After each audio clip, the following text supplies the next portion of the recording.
presented by Adi Shakti Films.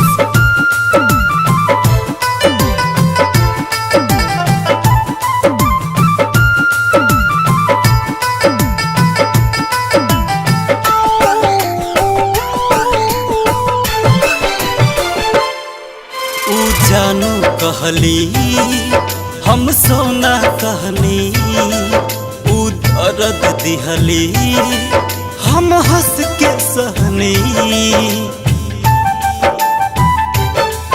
ऊ जानू कहली हम सोना कहनी, ऊ दर्द दिहली हम हंस के सहनी।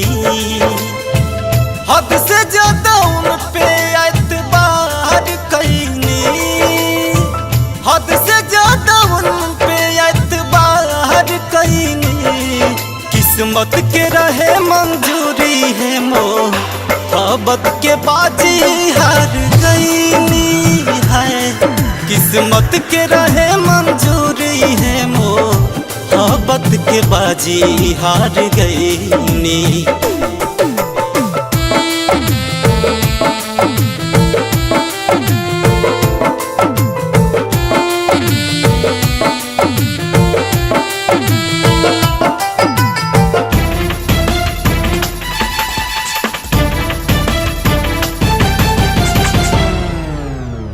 जेकरा साथ बीतल रहे सौसे बचपन हो, उहे बदला हमसे लेके गईले है।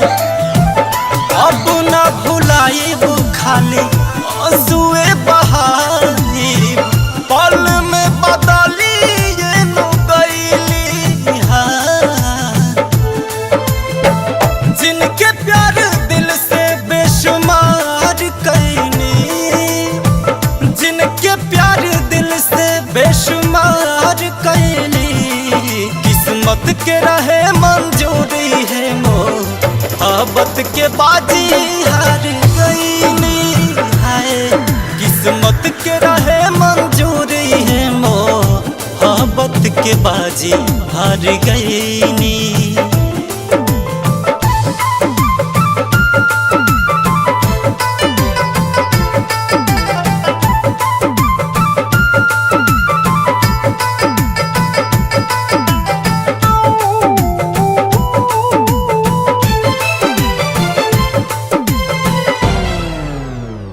कैसे केहू प्यार पा करी भरोसा, दिल में लोग घुस के दिले धोखा।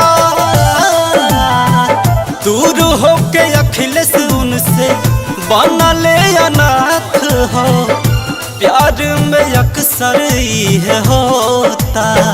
सिंह को हो जिंदगी बेकार कईनी, शेषनाथ जिंदगी हम बेकार कईनी। किस्मत के रहे मंजूरी है मोहब्बत के बाजी हार गईनी। किस्मत के रहे मंजूरी है मोहब्बत के बाजी हार गईनी।